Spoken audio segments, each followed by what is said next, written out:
से मुसलसल कुछ अफराद आके मीडिया पे इस्लामाबाद हाई कोर्ट और सुप्रीम कोर्ट के जज साहिबान के खिलाफ हर्ज सराइयाँ कर रहे हैं और ये सारे PMLN की माँ पे हो रहा है।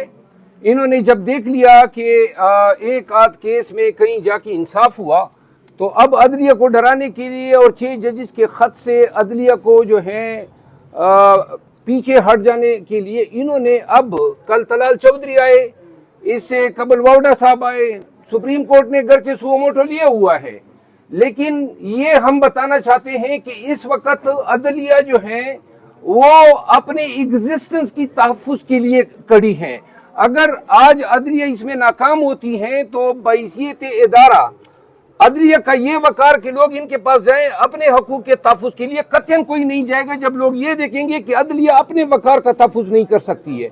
हम मजम्मत करते हैं और मुतालबा करते हैं कि आजकल के दौर में जो भी अदलिया पे अर्जा सराई करेगा उनको सुओ मोटो के तहत कंटेम्प्ट जुरिस्डिक्शन में बुलाया जाए। Thank you.